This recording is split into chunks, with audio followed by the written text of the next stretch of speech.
Good morning मेरे dear student. और आज हम फिर से एक बार आप सभी का स्वागत करता हूं हमारे प्यारे से यूट्यूब चैनल स्टडी सिटी पर। आज हम लेकर आए हैं मॉडल सेट्स का पार्ट 2 जो 2023 ने बिहार बोर्ड ऑफिशियल ने जारी किया है, जिसमें पार्ट 1 में हम लोग किए थे ग्रामर के सारे क्वेश्चन, 60 क्वेश्चन हमने कवर कर लिए थे। आज जो 40 बचेंगे वो बुक से रहेंगे और क्या बोलते हैं उसको, स्टोरी ऑफ इंग्लिश से रहेंगे। तो इसके पीछे क्या पॉइंट ऑफ व्यू हमारी होनी चाहिए, क्या क्या क्वेश्चन जो ज्यादा पूछे जाते हैं, रिपीटेडेड है, उस पर हम बात करेंगे। और हमारा 61 क्वेश्चन से चलेगा 100 नंबर तक। उसके बाद हम एक पॉइंट ऑफ व्यू लाएंगे कि आपका प्रिपरेशन कैसा होनी चाहिए, जो आप कम समय में भी ज्यादा मार्क ला सकते हैं। चलिए, तो 61 क्वेश्चन मेरा कहता है बाबू कि Indian civilisation is dash. Indian civilisation क्या है? गॉडलेस है, बेस्ड ऑन मैटर है, बेस्ड ऑन फर्टिलिटी है। तो हम इस बात पे करेंगे कि गॉड मतलब गॉड के बिलीफ पर, गॉड के जो बिलीफ सिस्टम है ना, गॉड पर जो विश्वास होते हैं, थीस्ट पर्सन हम लोग बोलते हैं ना, वन हु ट्रस्ट या one who trust in God, तो उसको हम बोलते हैं theist. One who don't trust in God, उसको हम क्या कहते हैं? एथिस्ट। तो इसका हो गया बेस्ड ऑन बिलीफ सिस्टम। आगे हम बात करेंगे बाबू, और एक एक क्वेश्चन को ना हम आराम से समझेंगे, हमें हड़बड़ी की कोई बात नहीं है। आगे लिखा, Mahatma Gandhi was not dash of the material progress of west. पहले बात समझिए, बोल रहा है कि महात्मा गांधी जो थे वेस्ट से क्या थे? तो वेस्टर्न हम लोग पढ़े कि इंडियन सिविलाइजेशन एंड कल्चर ने, महात्मा गांधी ने क्या किया है, इंडियन सिविलाइजेशन एंड कल्चर का कंपैरिजन किया है वेस्टर्न सिविलाइजेशन एंड कल्चर से। तो उसमें क्या था? क्या उनसे भावुक थे? नहीं, महात्मा गांधी का हमेशा ये जोर था कि इंडियन सिविलाइजेशन बेस्ट है अपने जगह पर, इसे हमें अपनाना चाहिए, हमारी ग्लोरी है। तो महात्मा गांधी वेस्टर्न सिविलाइजेशन से इनार मोड नहीं थे, यानी कि दिल से प्रभावित नहीं थे। हालांकि वो उनको भी सही बता रहे थे, ऐसा नहीं कि बोल रहे थे कि वो गलत है, ऐसी बातें वो नहीं बोल रहे थे।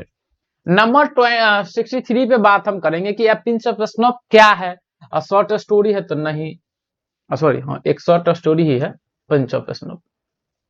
इस पर भी हम एक खतरनाक वीडियोज लेके आ रहे हैं, जिसमें आपको कौन सा टॉपिक क्या है इजीली पता चल जाएगा एक ट्रिक के माध्यम से। 64 पे बाबू बात करेंगे लिखा है, if America becomes a great nation it mustn't overlook the problems of। अगर अमेरिका बनता है, क्या बनता है? वैसे तो यहाँ पर V5 दिया है तो V5 नहीं होना चाहिए। अगर यहाँ पर V5 है तो यहाँ पर आपका क्या होना चाहिए था? सेल्विल। चलिए खैर कोई बात नहीं। तो अगर अमेरिका पावरफुल बनता है तो उसे क्या देनी चाहिए, किस पर ध्यान देनी चाहिए? फार्मर पे नहीं भैया, वहां लेबर पे नहीं, अनएम्प्लॉयड, वहां पर तो सब एम्प्लॉयड है। वहां पर किसको ध्यान देनी चाहिए?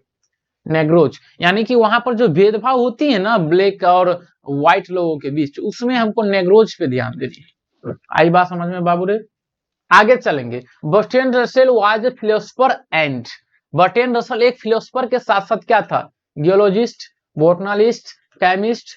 केमिस्ट मतलब होता है दवा विक्रेता, नो, वो थे मैथमेटिशियन। क्या थे बाबू रे? मैथमेटिशियन। यानी कि फिलोसफर तो थे ही, उसके अलावे और क्या थे? Despite that he is a mathematician as well. कौन? Bertrand Russell. और बर्ट्रैंड रसेल कौन है? The ideas have that help mankind के राइटर्स है। कौन?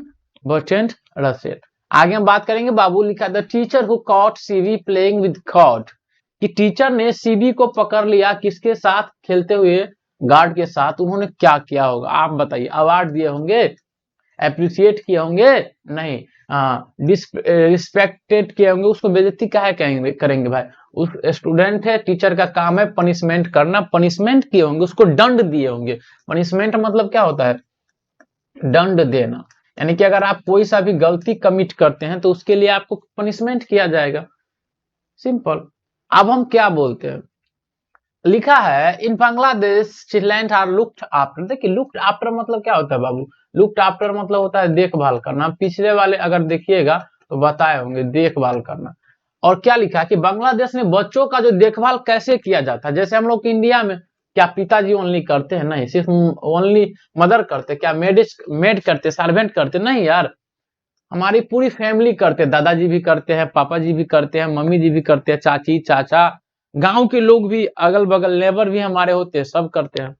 तो होल फैमिली करते हैं। आगे लिखा है the editorial policy of popular daily control by the factors. कितने फैक्टर से कंट्रोल किए जाते हैं? 2। एक होते हैं उसके ओनर और एक होते हैं उसके जो सीईओ बोल दीजिए, जो उनके डायरेक्टर वगैरह होते हैं। एक तो ओनर हो गया और एक जो मतलब एक होते हैं ना न्यूज वगैरह सारा कंडक्ट करने वाले, सारे हैंडल लेने वाले। जैसे मान के चलिए कि स्कूल में क्या होता है, एक तो हो गया उनके डायरेक्टर और एक हो गया उनका प्रिंसिपल। तो यही दोनों का मेन काम ना होता रन करने का। हो गया। The Benjy hands we are producing the average of week. क्या लिखा? बेंजी एक हैंस है, मुर्गी है, वो कितने अंडे रोज का देती है? Average 200 eggs. India was a part of the background of, किसके बैकग्राउंड से? डॉक्टर के लाइफ से? कश्मीर के? नो। वाइफ? नो भैया। पीरलस बक।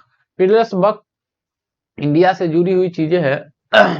नाटालिया किसकी बेटी थी? चोकोबोको के, चुबोकोव के। किसकी बेटी थी? चुबोक के। Is that the ever present in India. ऐसा कौन सा चीज है इसमें जो इंडिया में हमेशा आपको मिलेगा? हेट, अर्थ नॉट, फियर ना है, जीएलएस नो।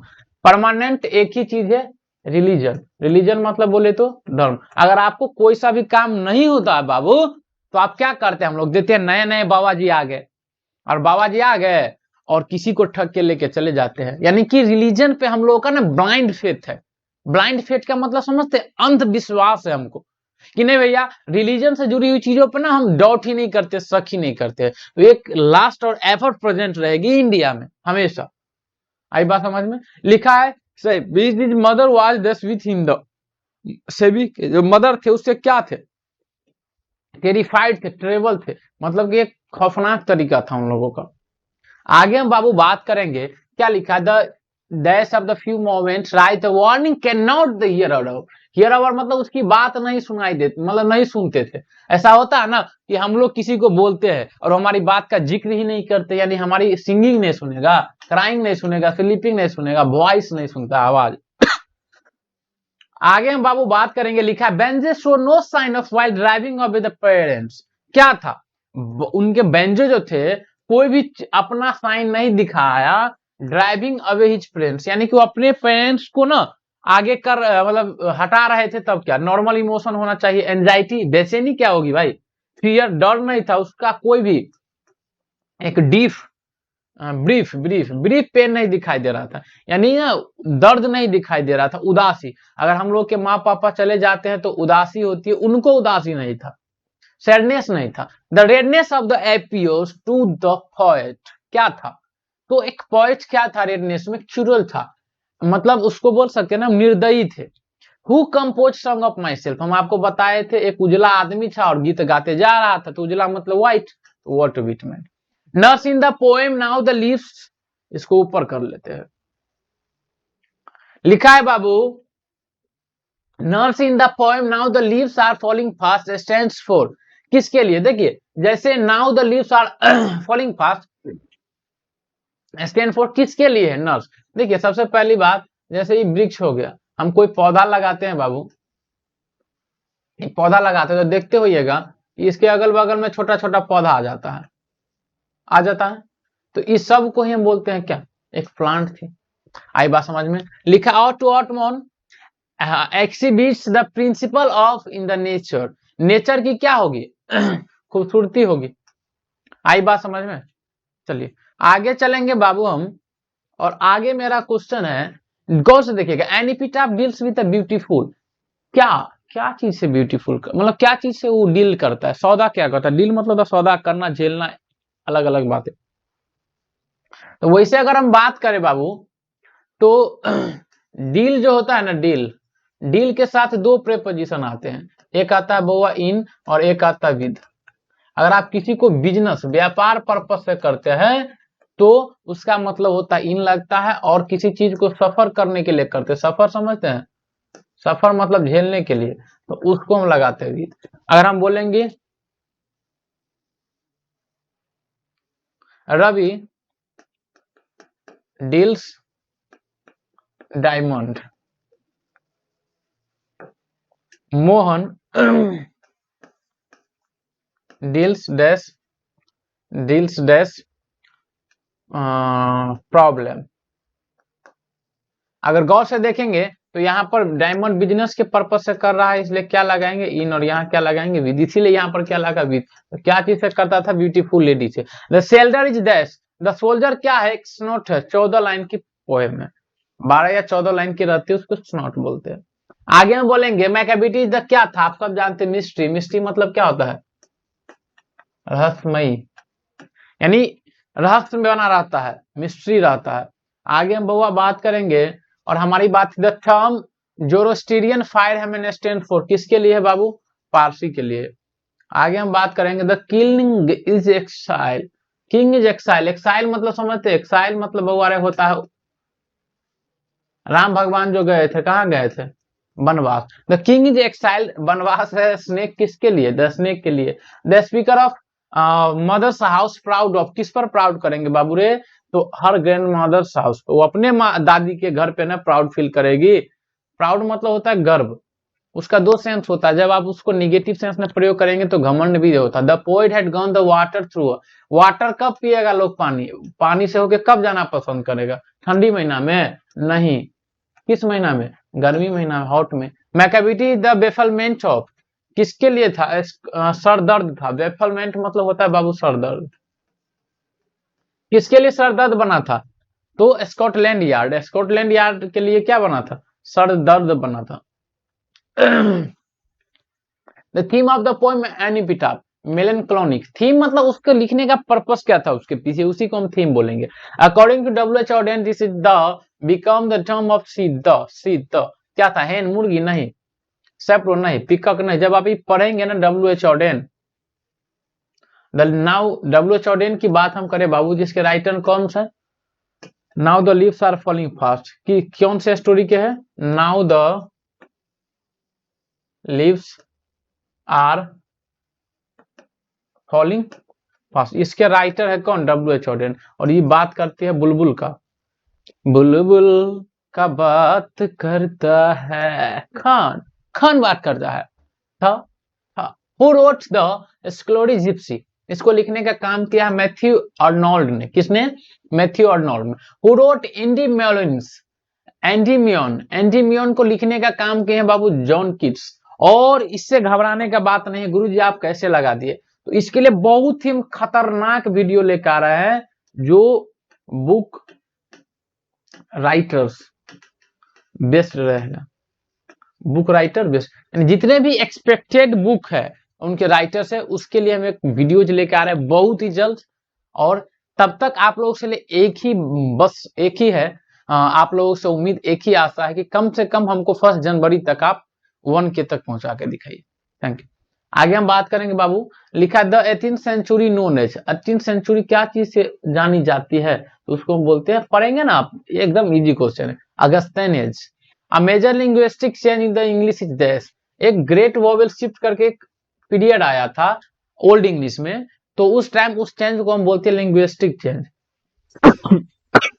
सॉरी आगे लिखा है बाबू 94 नंबर में, इस चीज को ना आप गौर से पढ़िए। The Old English period is characterised by, किस चीज के लिए कैरेक्टराइज किया गया था, तो इन्फ्लेकेशन के लिए। इन्फ्लेकेशन, इन्फ्लेकेशन मतलब क्या होता है समझ जाइए, जैसे बहुत सारे टर्म आते हैं, जैसे बाबू एक टर्म आता है आपका इंग्लिश में, एक टर्म आता है सिलेबल। सिलेबल क्या होता है, जैसे कोई वर्ड होते हैं बॉय, इसको हम कितने बार में बोलते हैं, एक बार में, हो गया 1 सिलेबल।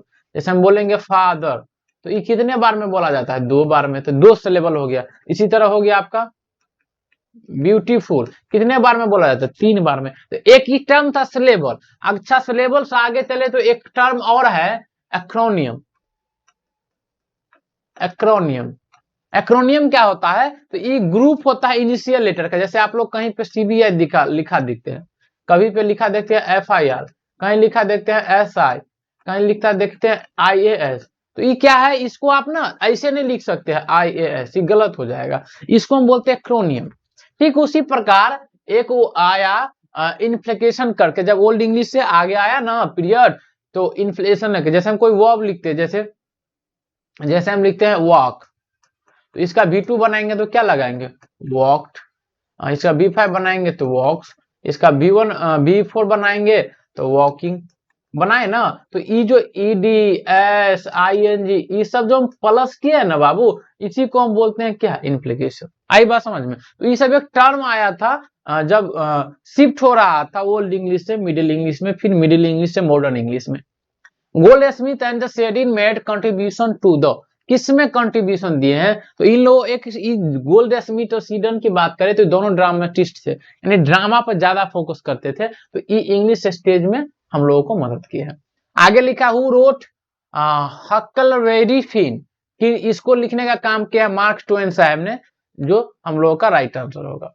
97 पे बात करें हम बाबू, लिखा था डैश हेल्प इज जो सिंप्लीफाइंग इंग्लिश, तो कौन से चीज है